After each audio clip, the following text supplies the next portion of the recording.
Oh God, guys. Everything I said was literally muted. I don't even know how long I've been muted. Jeez. All right. This is crazy. This technology stuff is crazy. Anyway, welcome to the show. I feel like it's probably been muted for 12 minutes. We've been having a lot of issues with StreamYard, y'all. But anyway, welcome to the show. I am Sonja, host of The Legal Score. Good thing is I wasn't really doing much but talking about the game last night. But for the sake of argument, for those who are still on here who may think they're having sound issues, it wasn't you, it was me. And now I get a chance to start everything over. So today's show, and my subsequent show will be dedicated to my uncle. His birthday's coming up next week. So welcome to my YouTube subscribers and happy heavenly birthday to my uncle Edward Walker. This is the reason why I do this show. And so just going back for a couple of minutes here. My first story started out with the 2025-26 Rookie of the Year battle. Now, this is the most competitive battle in decades, according to all the professional writers. And it is my exquisite joy to brag because it is two of my favorite players, Duke alumni, Duke family, basically. They were in the same draft class, Cooper Flagg and Con Knuppel. Just yesterday, April 3rd, Flagg made history by becoming the youngest player. Y'all know he's not even 20 yet. He's a teenager. He's the first teenager to actually drop 51 points in an NBA game, despite his three-point shooting being a work in progress because he's not the best three-point shooter, only 29%. His defensive versatility and rim pressure have him averaging 20.8 points per game and 6 rebounds per game. Con Knuppel, his friend, while Flagg has been the highlight person, Knuppel is the efficiency king. He's the one that's making the Hornets relevant right now. Went on a 10-game win streak and actually have us competitive for the first time in a very long time as a playoff threat. He's 50, 40, and 90, y'all, shattering rookie records everywhere with three-pointers being made and you name it. Now, most analysts are agreeing it's a coin flip between the both of them, but Flagg is the one that has that wow factor. Keeping it with the college theme for a little bit, Danny Fuller, I did not catch this last night. So the game between South Carolina and UConn ladies was wrapping up.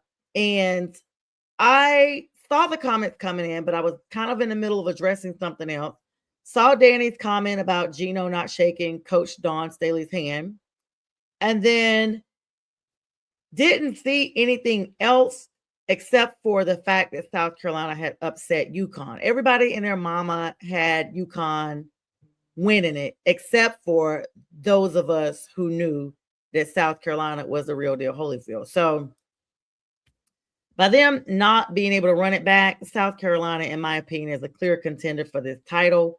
That game is coming up really, really soon. It's going to be versus the UCLA Bruins for your ladies championship game. But before we even get there, this matchup, now it was reported yesterday during the game, like there's like only a few seconds left of the game. And it just appeared, because I didn't see the whole game. I literally had to catch clips of it. Gino walks over to Coach Staley and says something, and she just goes to 12 real quick, like 0 to 100. And no one knew what was going on. So we just heard, repeated stuff. And then we kept hearing Dawn say, I will beat Gino's, you know what. So yeah, what's up, Nathan? Hey. And oh yeah, happy. So because the first part of my show was muted because I had technical difficulties, let me tell you guys again, happy Resurrection Day for those of us who love Jesus, which is pretty much the whole world. But if not, for those of us who are Christians, we observe Christ's resurrection on tomorrow, and we are so grateful. So happy Holy Saturday and happy Resurrection Sunday on tomorrow. But for me, and most of us, we love Jesus every day. But make sure you guys have a way to commemorate him on tomorrow. All right. So anyway, back to what I was saying. apparently Dawn tells, they have a press conference afterwards. Every game has a post-game presser. And they asked Dawn what happened. She being the classy person she is, she's just like, no love lost. It is what it is. Let him tell you guys, because what he said is what started everything. So they asked him, what in the world happened? How did, Dawn get so hyped up? And she's like, he's like, well, before every game, they always have the coaches come and shake hands. And he was like, I waited on her at half court for 3 minutes. He didn't say she didn't show up. He just said he waited for her. Dawn is like, no, bro, like, I shook your hand. What are you talking about? So then they get into it after the fact. Gino is like, well, to be honest, Dawn's on the side cursing the refs XYZ. And then one of my players' jerseys is ripped. And then I asked the refs about it, and they're like, oh, yeah, we didn't see that. And so it looks as if, he's really mad for real, because he didn't see that L coming. That's what it really is. UConn was slated to run it back. And at the end of the day, they didn't. And it wasn't even a close game. They got beat the right way, the old-fashioned way. And so now UCLA will be facing South Carolina instead of UConn. But he was just really mad that he lost. Let's be what it is. I'm very happy for them. This is Coach Staley's 6th win in the last 8 matchups against Gino. He's livid. Gino did come out today, actually, after all the social media hype behind everything, and issued an apology for his behavior at the end of the game, and admitted that he spoiled the moment by reacting poorly toward the South Carolina staff. But what's crazy is he acted poorly, but none of his players and none of his staff treated Coach Staley or any of the South Carolina players any differently. All right. So anyway, kudos to them with that. And the Final Four game tonight is set, because I just remembered that part was muted as well. UConn versus Illinois tonight at 6:09. I don't want to give it that much interest because I'm still bitter about Duke being eliminated, but I already talked about it Wednesday and last night, and I'm done. It's just the way it happened. It's so horrific. But let's just say I've never rooted for Illinois, but I will tonight. So go Illinois and remove those Huskies. The winner of that game will be facing the Arizona-Michigan game, which will be following that first game at 8:54. Arizona's high-octane offense, scoring 109 by themselves in the Sweet 16, faces the disciplined Michigan squad that just dismantled Tennessee. So those games are going to be very interesting to come up. And March Madness is almost over. We are just a couple of weeks before the big NFL draft. But one team that was focusing on that number one position just put themselves in a, I think, comparable position to make sure that their draft prospect has at least a running start. I don't want to say the best start, but a running start.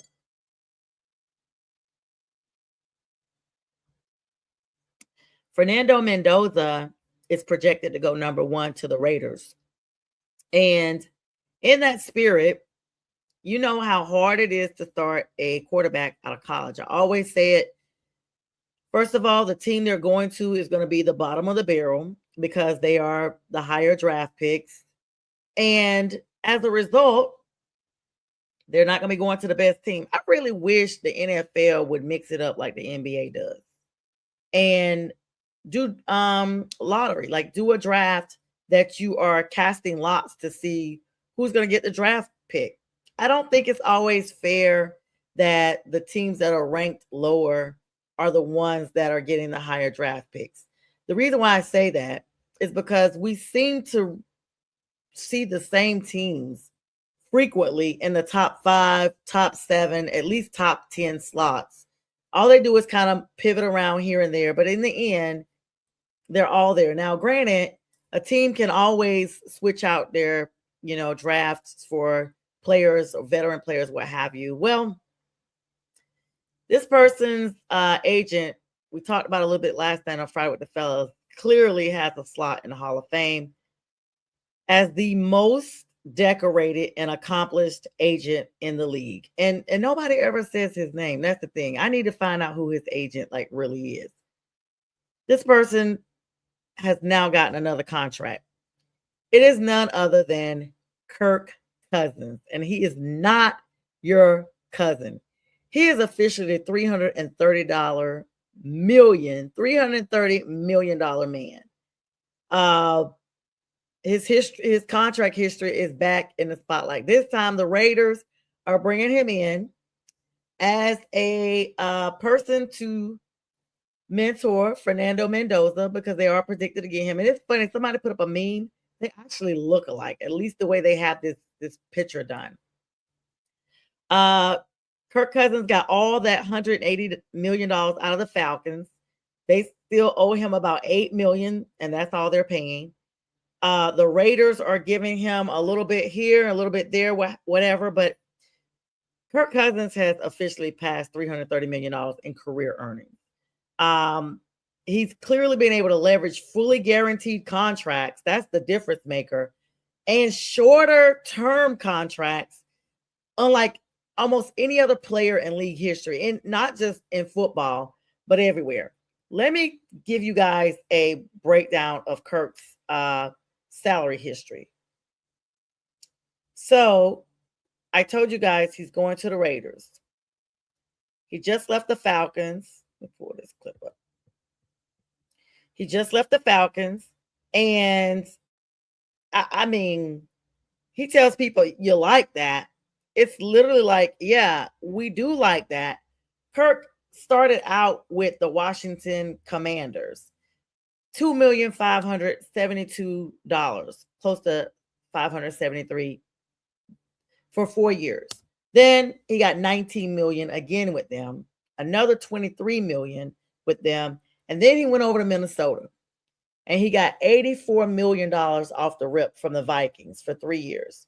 Then he got $66 million, and then he got another $35 million from Minnesota for another year. Then he went to Atlanta and got this $180 million contract with Atlanta, making him the first quarterback with that fully guaranteed amount ever. And now Las Vegas, at the end of the day, will be giving him $172 million. So just $8 million less than what Atlanta gave him. And Kirk only has one playoff win. No rings, but just one playoff win. Kirk Cousins clearly is the mastermind. And so his family have now relocated from Atlanta to the desert. So, I mean, can't be mad at him, I guess, right? But that's it. I'm super happy for him. Let's see. No other major NFL news going on right now. I will be delving over into my second segment of the show. That's going to be involving the legal side here. And it's a lot of things going on in this country right now. Unfortunately, we are at war. We are seeing planes with a lot of technical issues because of the government shutdown, impartial inspections by TSA agents, incomplete inspections by TSA agents as well. Tyler Perry came over to the Hartsfield-Jackson Airport in Atlanta and was trying to hand the workers like $2,000 a piece because they had not gotten a check in 40 days. And then there's a clause somewhere that they can't accept money from anybody. So then he went back and got gift cards and gave them to them. And then now they're trying to say they can't accept the gift cards. But apparently there's a concession that's been made that TSA have started receiving their checks, or they will within the next couple of days, for that back pay plus. Can you imagine being a TSA agent and having like major bills?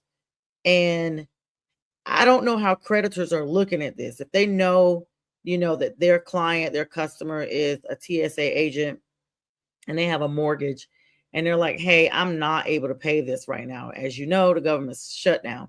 I don't know if they made a concession like during the pandemic. I remember getting a letter at the time I was having my truck financed, and they were literally saying, we know a lot of people are going through a lot of financial strain because of the pandemic.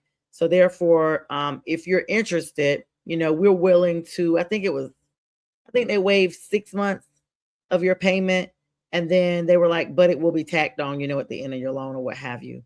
And to not have a car payment for 6 months, I was like, yes. At the time I was working in the courts, we were on a hybrid schedule, but I was blessed to not miss a paycheck. But I called them and asked them if it was okay for me to still, apply, even though I was still getting paid. And they told me yes, and I did. And so that was that. But can you imagine all the turmoil that is going on right now? There's been a flight that I think it was Delta that flames were coming out of it. Engine fell like right off the takeoff. There's been a lot of unruly passengers. And it just seems to be a time that, everybody records everything. And I just have not seen an ounce of compassion anywhere. And because this is the legal score, and I get a chance to express my opinions because I'm not an attorney. And even when I become an attorney, which hopefully I will in the next couple of years when I sit for the bar, I still feel like I should be able to express my opinions. They're not disrespectful. They're my opinions. They're facts that I use to back up my opinion. But this is the most chaotic I've ever seen our country.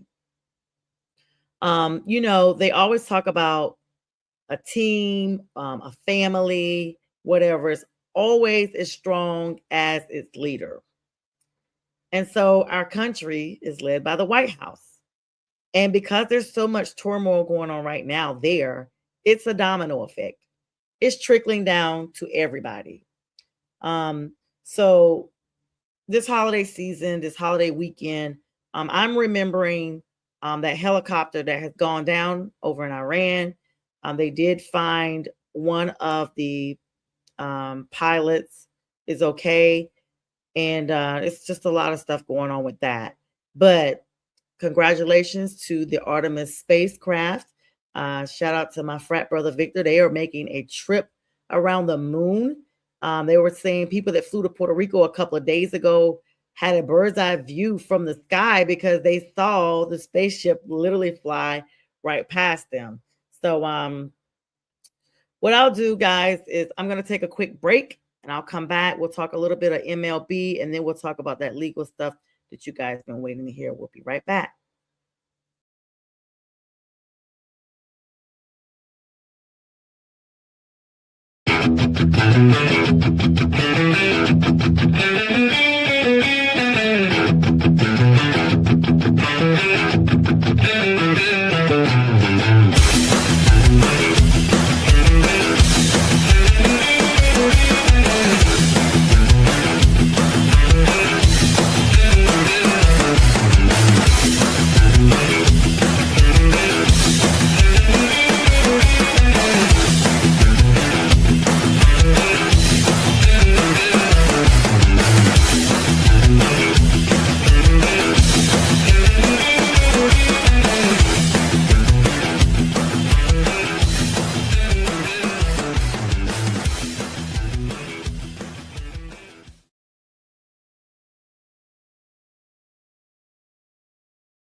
All right, everybody, welcome back to the legal score. I am here with the second half. Thank you guys for coming in today. Come in and say hello if you haven't already. I see you watching. I know some people are just like, well, I'm on my phone. I don't, type a lot of comments or what have you. But anyway, happy Easter weekend to you. Some MLB stuff going on right now, guys. So, this was opening week, what have you. But a lot of teams, are looking solid. There's a lot of people breaking records already, bases and stuff stolen and all of that good stuff. But it's early in the season. We have lots of games to be played. And so y'all know how I always like to say the verdict is still out. The verdict really is still out.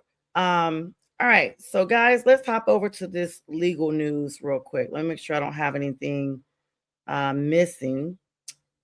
Oh, well, hold on. Let me do a plug real quick for the MLB. I will do that.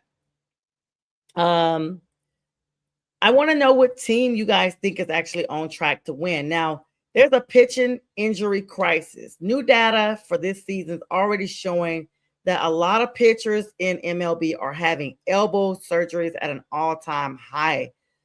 I don't know. I mean, the balls are actually faster. You see people, everybody wants their speed to be like close to 100. And at some point, the body just takes that type of taxation. So that's going to be interesting to follow up on. Shohei Ohtani, home run pace actually through the first 7 games of theirs. And it's just been a lot of good sports going on across the board. This is the time where all the sports come together. All right, let's talk about this legal news. All right. So there's 2 stories I'm going to cover today. One is, and I guess I'll get to that one first, the use of AI in courtrooms. Unfortunately, AI is everywhere. People think it's productive, useful, et cetera, et cetera. I think in the right scenarios, it would be or could be, but I just would not trust a robotic production of anything without some type of human, balancing, human corroboration of whatever was discovered. Alarmingly, there have been several instances, one right here in Georgia, that attorneys have been using AI, ChatGPT, to compose documents that represent their client. And it's baffling to me because you spend so much money going into law school. You spend so much time, so much effort. As most of you know, I'm in law school, so I can speak that wholeheartedly. It takes a lot of mental stamina. It takes a lot of physical stamina. It takes a lot of everything, discipline. I mean, it's overwhelming, but it's such a beautiful place to be and a blessing to be there because there's so many people that I'm sure want to be attorneys, but they cannot get past the entrance exam. The LSAT is extremely difficult. At least it was for me.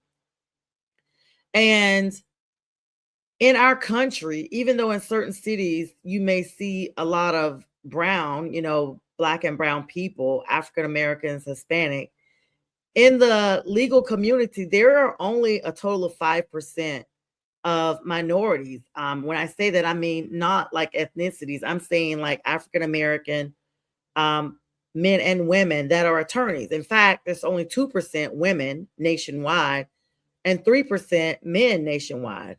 And so you come in with a sense of urgency of like kind of having everybody on your back, like you're holding up your entire race. I mean, for lack of a better word, because you know how hard you work to get where you are, and it never stops. Being an attorney is always supposed to be a position of servitude. It's not supposed to be, and I guess it's with anything. If you have a job and you're making a lot of money, I guess you're gonna flourish, you're gonna flaunt it, whatever.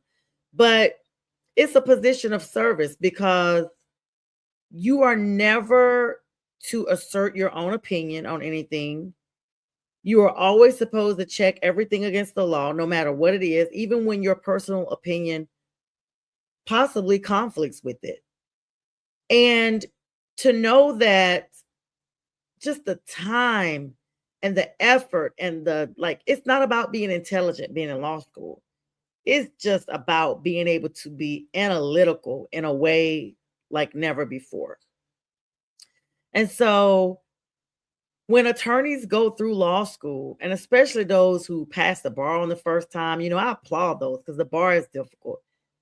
And then to get in your career 5, 10, 15 years, and you are representing your company or representing your agency, because in this specific situation, there's a prosecutor.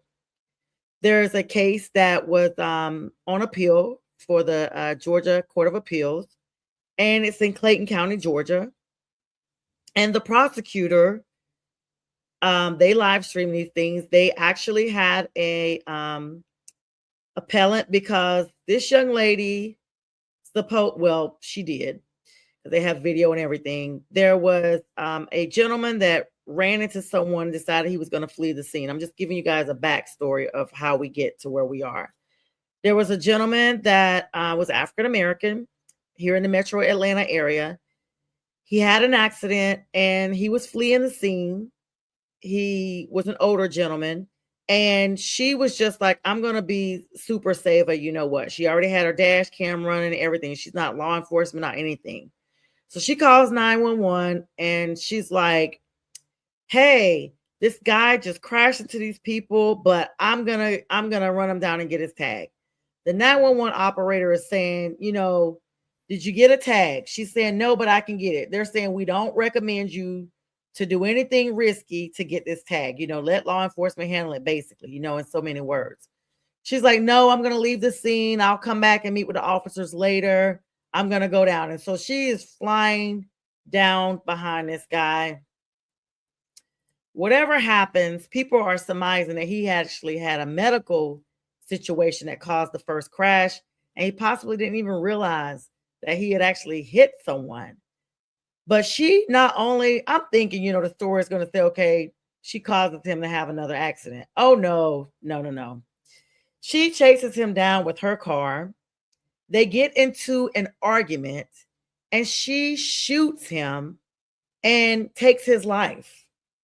So anyway, the jury found her guilty of that because she was warned repeatedly not to pursue this man. And even in pursuing, you just went literally like cop mode on him. And to shoot him had nothing to do with anything. Her, she wasn't threatened, none of that.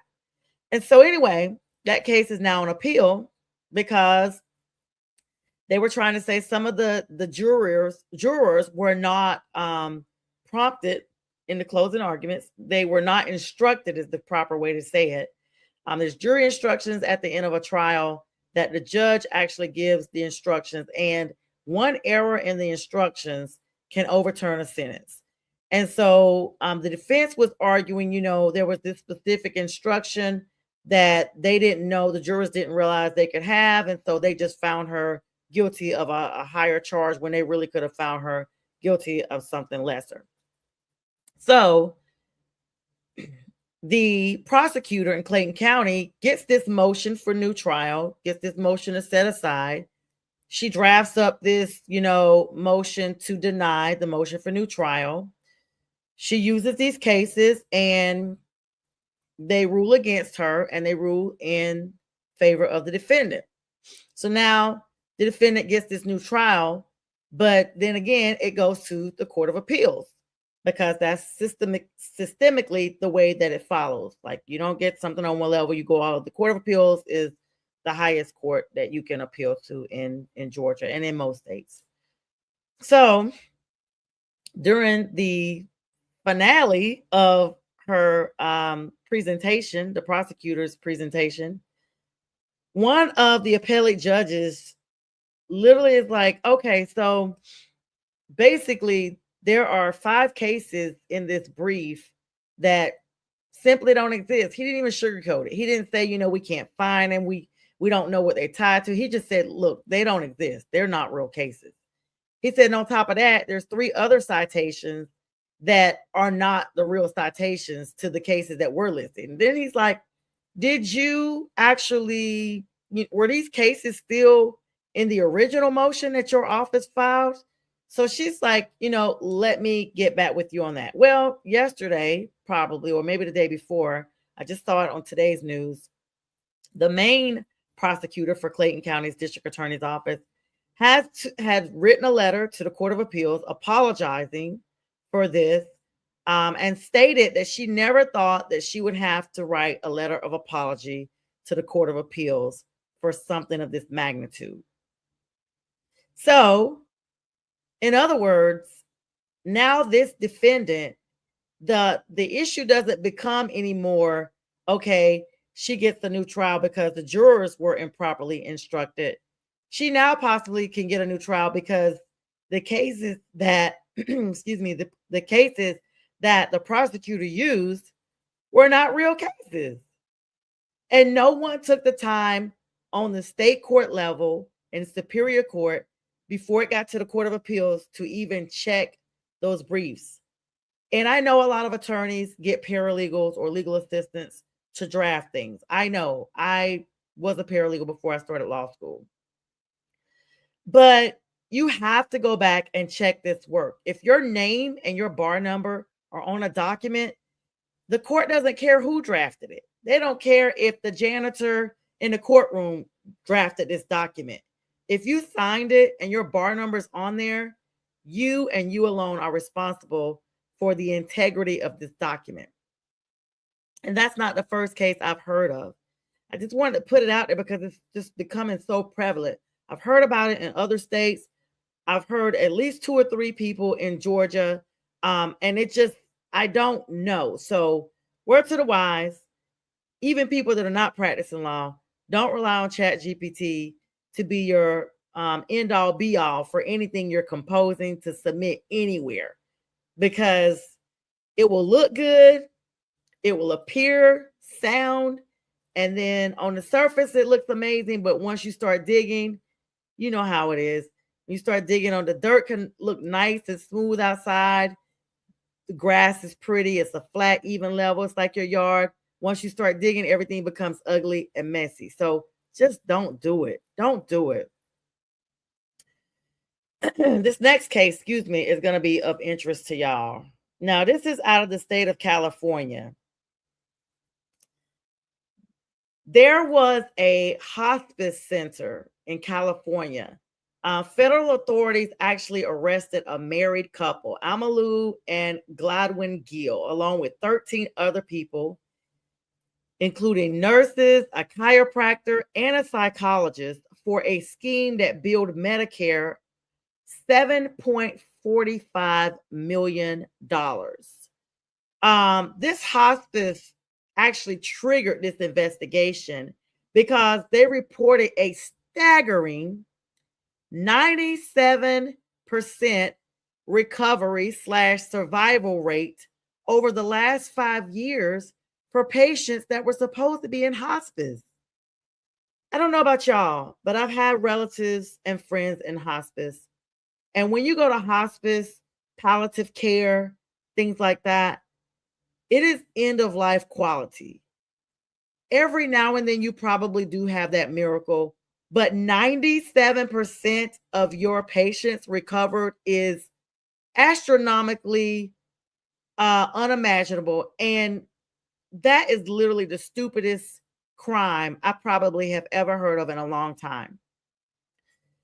The reality is hospice care is specifically for terminally ill people that have 6 months or less to live. And it's just illegitimate to think that 97% of people could recover from this specific facility.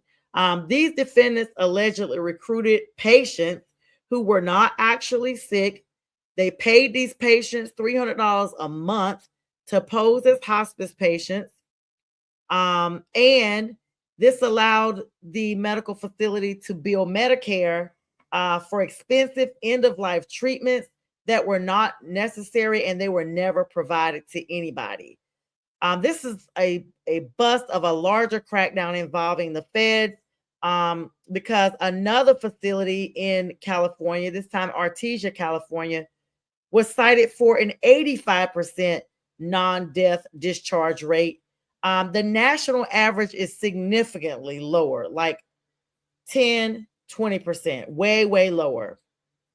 Federal officials, including those overseen by Dr. Mehmet Oz, are using those arrests to highlight systemic vulnerabilities in the Medicare system, particularly in California, where hospice meals have become a major investigative priority. So, for those of you who are not aware, this specific hospice facility was St. Francis Palliative Care. And like I said, the national average of a live discharge for hospice is I said 10%. It's actually roughly between 15 and 20%. And usually, due to the patient's health stabilizing or them just choosing to leave. So it doesn't always mean that they're well when they leave. They may choose to go home, to spend their last days. But automatically a red flag. The FBI executed a high profile raid in a quiet residential neighborhood in San Dimas, California. Gill is 70 years old, a registered nurse, and her husband, 66 psychologist, Gladwin Gill, they got taken into custody in their home. There's an indictment from the feds. It includes 3 nurses, the chiropractor I mentioned, and a psychologist. One of the defendants under the recidivist, let me explain what that is. Recidivist is usually when you've already committed a felony, and if you do something again of equal or greater magnitude, you are now on a recidivist, and a lot of states will use your, so all states look at your prior criminal history, but under recidivist, usually they magnify the time you are facing with your new case in custody in prison because you are now a second offender with a felony, a very serious offense. One defendant, you guys, Nita Almuete Padit Palma, was actually orchestrating her part of the fraud from a federal prison in Seattle, where she's already serving time for, you guessed it, previous healthcare fraud. So they got this lady, they giving her money on her books and everything just for her to run another scheme, and now she's caught again. Another note, okay, just like I told you guys about not using Chat GPT for everything, who would consult a prisoner that is already convicted of the same thing you're trying to do, of being the expert ringleader of what you're trying to do? Now, don't get me wrong. Some people, probably go to prison and they study their craft with other prisoners and they put their heads together and they get it right. But in this case, this just gets worse and worse. So basically, this scheme relied on 3 major pillars of illegal activity. First was these recruitment kickbacks I told you guys about. The Gills and others actually paid marketers to go out and find healthy senior citizens, people that were older, but they were healthy. And they were recruiting them in grocery stores, or they would knock on their doors and, they would promise them these monthly stipends, just $300. That is not a lot, especially in California. In cash, they gave them that just to sign up, and then they continued the stipends as these people lived in their facility. I guess it's like, you live in our facility, you don't have to pay rent, electricity, none of that stuff, and we give you $300 and we still feed you. I still don't get it. Not only that, guys, to justify this billing with Medicare, the nurses and doctors involved would falsify medical records, add fake symptoms of terminal illnesses like end of life stage type heart failure or cancer to files of people who were actually walking, talking, and healthy. And I mean, like, not even using wheelchairs or anything like that. They were 1000% healthy for their age, but they moved about with no issue.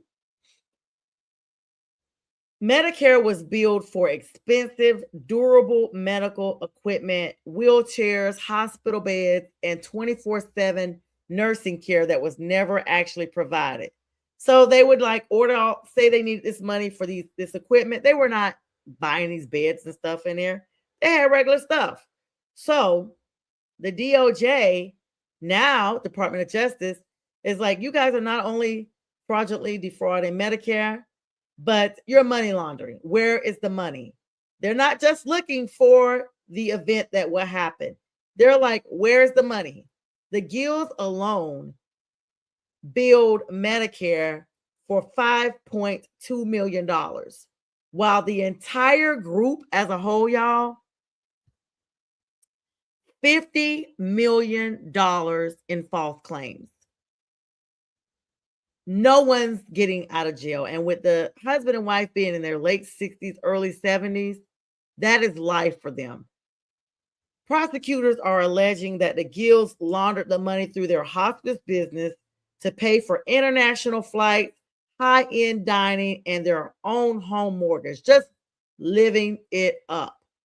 15 defendants total face various counts of conspiracy to commit healthcare fraud, kickback statute violation of California, and aggravated identity theft.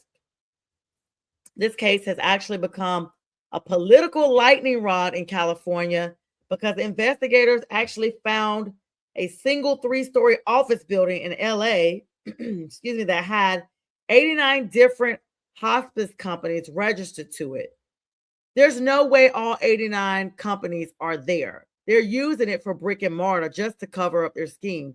This is known as clustering to hide the fraud so that it looked like a legitimate business. But 89 businesses sharing the same building is insane. Dr. Mehmet Oz, currently the CMS administrator, was physically present at the San Dimas raid. He actually announced that the feds have taken out 221 fraudulent hospices in the last 10 weeks alone. So, for y'all folks in California that are watching, I hope you're not on this list because they are coming. 221 in 10 weeks is busy, busy, busy. These ladies and gentlemen of the feds are not sleeping, and they are taking you down. Acting U.S. Attorney Bill Esselstyn used a press conference that he recently had to criticize California state leadership. Of course, it's going to come down to politics, claiming that the state has been asleep at the wheel while hospice mills have proliferated. This is a case of, for all of you that are studying law, that know law, implied false certification theory. And this is under the False Claims Act. By submitting a claim for payment, the hospice is impliedly certifying that they are following Medicare's terminal illness requirements, which they clearly were not. So, as you guys see, the feds are busy. Lots going on. Before I wrap up, because for my hip hop culture, y'all, I literally thought this was April Fool's when I saw this, but apparently this happened January 10th of this year. And like they say, when the feds got you, they got you. Let me drink something on this one. My coffee, not nothing else. So, apparently, Gucci Mane went to Dallas, Texas with some of his business associates. For those of you guys that don't know, Pooh Shiesty was signed to his record label, 1017 Records, a few years back. Well, Pooh Shiesty's been incarcerated since 2022, but he got out early in 2025, but was under supervised release, like still at the house, still seeing your PO or whatever. It just wasn't enough. Like, this dude literally just got out right before Christmas, and we are now in April. And it was everywhere on April Fool's Day that Gucci Mane was kidnapped, held at gunpoint, and robbed. And I'm like, okay, that's nothing. Well, upon further investigation, Gucci, being from Atlanta, went out there, and federal prosecutors in the Northern District of Texas, because this happened in Dallas, Gucci thought he was going in for a meeting. Pooh Shiesty and his daddy pulled a gun out on Gucci.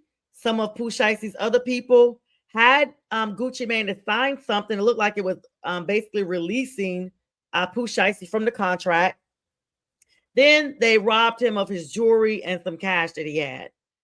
So that was January 10th. It took the feds less than 90 days to bring that indictment. And since Pooh Shiesty's under supervision, he's going back. There's no way he beats this. Now, his dad did post a $250,000 cash bond, and he's at home on house arrest. I don't know how he got a bond on a federal offense, because they're saying that his dad was the mastermind. Lontrell Williams Sr., along with Big 30, another rapper, Rodney Wright Jr.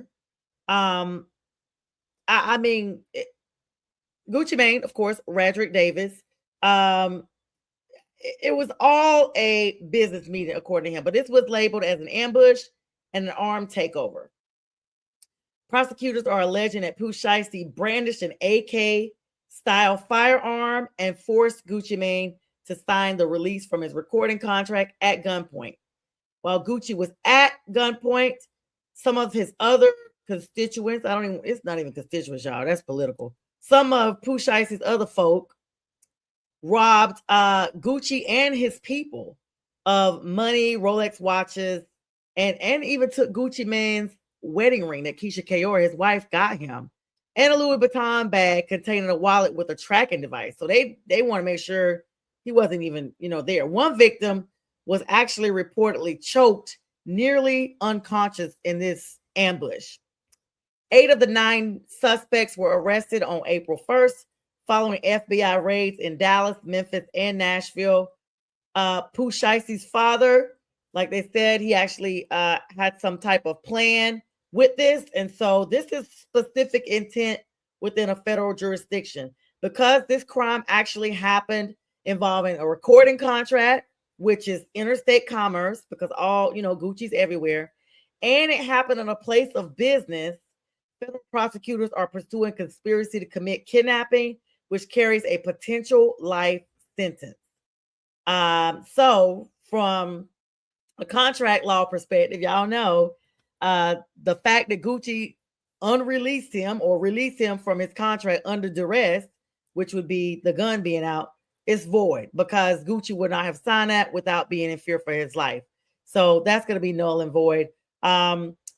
Despite the legal chaos surrounding this label, Gucci has a busy tour schedule coming up and starts touring in Gary, Indiana on May 16th.